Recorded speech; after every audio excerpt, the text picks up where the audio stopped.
Audio Jungle. Ẹ káàsán ẹ̀sìnkú dédé àsìkò yìí bẹ́ẹ̀ pẹ̀lú àkó ìsinmi òpin ọ̀sẹ̀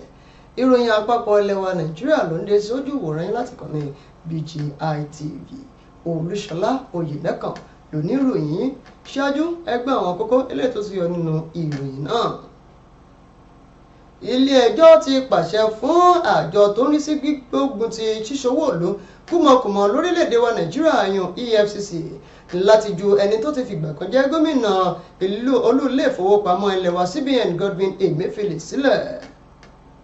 Fẹ́mi Fálànà tún ti sọ̀rọ̀ lórí àwọn èèyàn tí wọ́n yàn láti jẹ́ alámòjútó nínú àjọ INEC. Àwọn ẹgbẹ́ òṣèlú PDP ti nàka lébù sí gómìnà Akérédolú wípé àwọn tí wọ́n ti fìgbà kan jẹ́ alága ìjọba ìpínlẹ̀ rí ní ìpínlẹ̀ náà ni wọ́n sì ń gba owó oṣù látàrí wípé Akérédolú kò gbélé. Àwọn ará agbègbè kan ní ìpínlẹ̀ Èkó òun náà ni wọ́n ti ké gbàǹjarè lórí bí àwọn ọlọ́pàá àti àwọn agbésùmọ̀mí fún fímú wọn dánrin. Aṣíwájú kan ní ìpínlẹ̀ Ondo náà ló ti kọ ọmọ rẹ̀ látàrí ṣíṣe ìbálòpọ̀ ọlọ́kùnrin sọ́kùnrin. Wàyí o ẹgbọ́n ìròyìn náà lẹ́kùnrẹ́rẹ́. Ilé-ẹjọ́ tó wà lórílẹ̀‐èdè wa Nàìjíríà náà ló ti pàṣẹ fún àjọ EFCC láti ju Godwin Emefiele sílẹ̀ tàbí kí wọ́n gbé lọ ilé-ẹjọ́ nígbà tó bá máa fi di ọjọ́ kẹfà oṣù kọkànlá ọdún 2023 tá a wà nínú rẹ̀ yìí.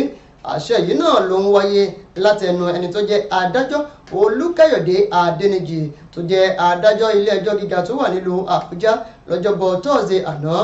Adájọ́ Adéníjì ló ń ṣe ìdájọ́ yìí lẹ́yìn ìgbà tí ó gbé ẹjọ́ eléyìí tí wọ́n gbé wá síwájú rẹ̀ tí Emefiele tó gbé wá síwájú rẹ̀ eléyìí tí wọ́n sọ nínú ìgbẹ́jọ́ náà wípé àjọ ọ̀tẹlẹ̀múyẹ́ DSS náà ni wọ́n kọ́kọ́ gbé Emefiele kó tó di pé wọ́n jù ú lẹ̀ ní kété tí wọ́n yọ kúrò ní oyè òun náà ni àjọ DSS gbé nígbà tí wọ́n jù ú lẹ̀ òun náà ni àjọ EFCC náà gbé bígbà tí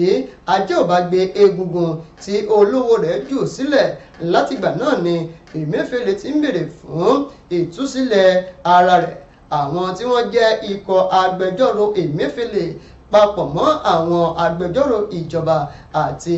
adájọ́ àgbà lórílẹ̀‐èdè wa Nàìjíríà àti ẹni tó jẹ́ alága fún àjọ EFCC òun náà ni wọ́n ti pè péjọ́ náà tá ò bá gbàgbé ní ọdún tá a wà yìí ní oṣù kẹjọ ọjọ́ 17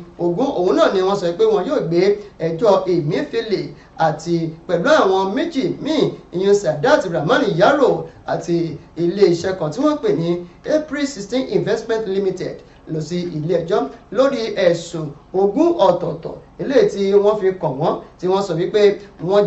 kó owó tó tó bílíọ̀nù 6.9 jẹ láàrin ọdún yìí kó tó di wípé wọ́n sọ pé Yaro kò sí fún ìgbẹ́jọ́ náà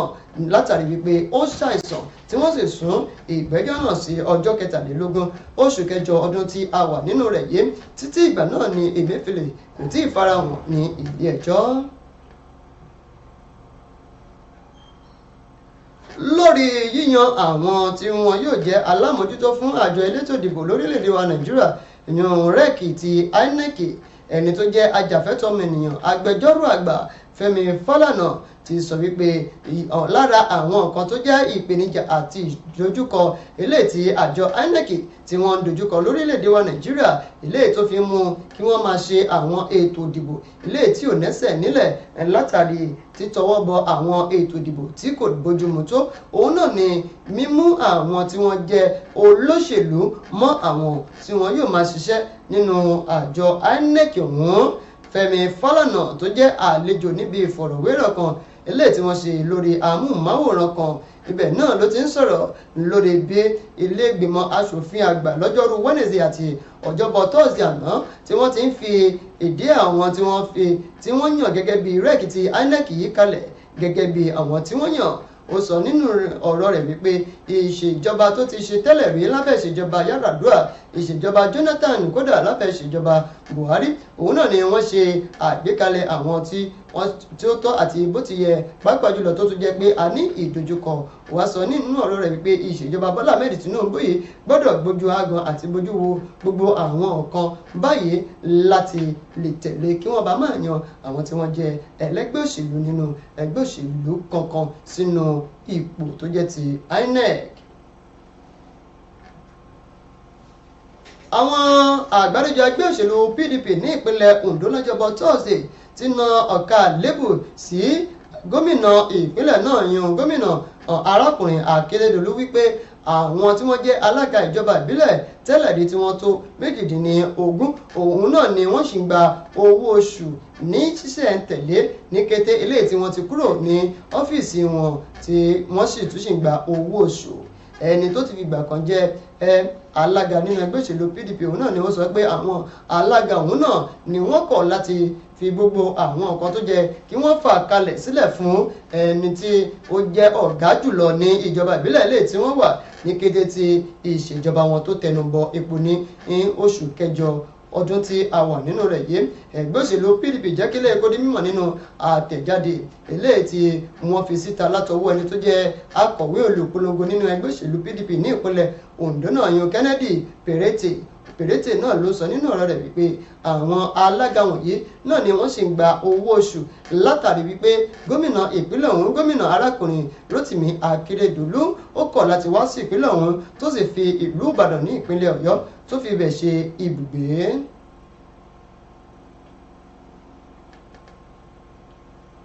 àwọn agbègbè kan ní ìpínlẹ̀ Èkó, àwọn agbègbè bíi agbègbè Ìbàṣà, Ìjẹ̀gùn Ẹ̀gbá eléyìí tí ó wà ní ìjọba ìbílẹ̀ Orí-Adé, ìjọba ìbílẹ̀ ìdàgbàsókè Orí-Adé ní ìpínlẹ̀ Èkó lọ́jọ́bọ̀ Thursday òun náà ni wọ́n ti bẹ̀rẹ̀ sí ní kígbàǹjarè síta wípé àwọn ọlọ́pàá àwọn àti ajìjàǹgbara jálẹ̀gbà àwọn ọmọ onílẹ̀ náà ni wọ́n ń da àlàáfíà agbègbè náà láàmú. gẹ́gẹ́ bí ọ̀rọ̀ tí wọ́n bá àwọn akọ̀ròyìn sọ̀rọ̀, wọ́n ní láti ọjọ́ 27 oṣù kẹwàá ọdún tá a wà nínú rẹ̀ yìí náà ni àlàáfíà ti dágbére fún agbègbè náà àti àwọn ọjà tó wà ní ibẹ̀ tí àwọn ọlọ́pàá àti àwọn ọmọ onílẹ̀ tí wọ́n fi ń da agbègbè náà láàmú. ẹni tó jẹ́ baálẹ̀ ìlú náà Tajudeen Ìgbékunlé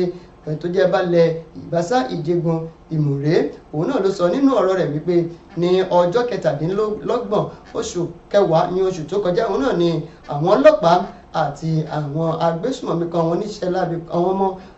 ọmọ líle kan ni wọ́n wá sí ilé òun tí wọ́n sì mú òun lọ tí wọ́n mú òun lọ sí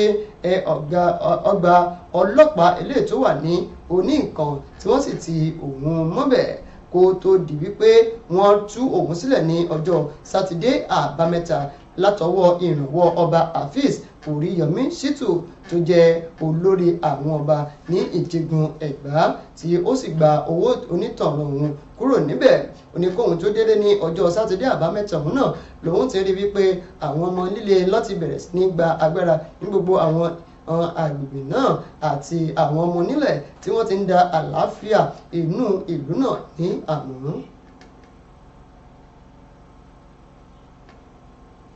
ní ìpínlẹ̀ Ondo, aṣíwájú kan nínú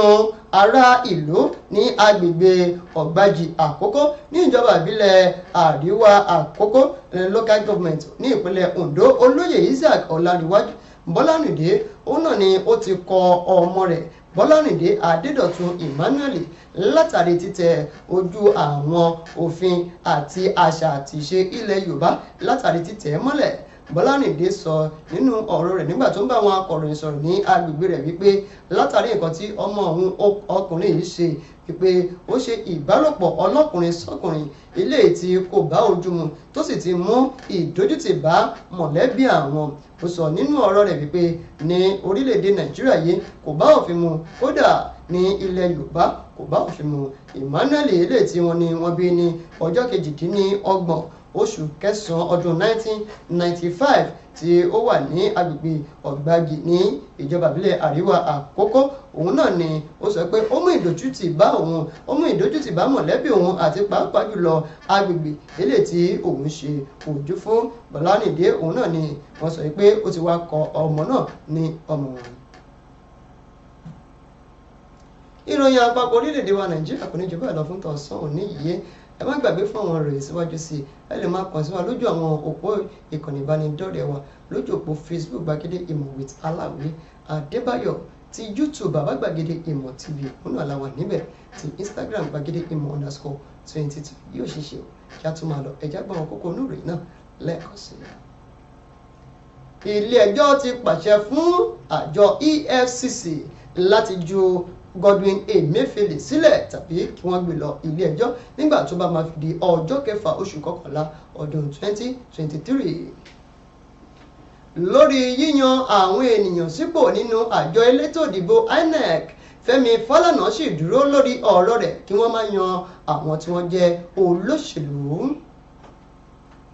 Àwọn ẹgbẹ́ òṣèlú PDP ẹ̀ka ti ìpínlẹ̀ Ondo ti nà ká lébù sí arákùnrin Rotimi Akeredolu tó jẹ́ gómìnà ìpínlẹ̀ náà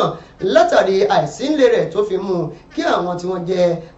wọ́n jẹ́ alága ìjọba ìbílẹ̀ tẹ́lẹ̀ rí ní ìpínlẹ̀ náà ṣe máa gba owó oṣù. Agbègbè kan ní ìpínlẹ̀ Èkó ti ké gbàǹjarè látàrí bí àwọn ajìjàǹgbara ajagungbalẹ̀ ṣe ń dà wọ́n láàmú. Olóyè kan ní ìpínlẹ̀ Ondo ló ti kọ ọmọ rẹ̀ látàrí ṣíṣe kò tọ́ ìbálòpọ̀ ọlọ́kùnrin sọ́kùnrin ní ìpínlẹ̀ náà. Yóò ṣe ṣe o ẹ̀yin ará, ìròyìn wa kò ní jù báyìí lọ fún tọ̀sán ní Olúṣọlá Oyènẹ́kan ló ní ìròyìn. Ẹ ṣeun bí ẹ ti ń wò wá, a kú òpin ọ̀sẹ̀. Audio Jungle.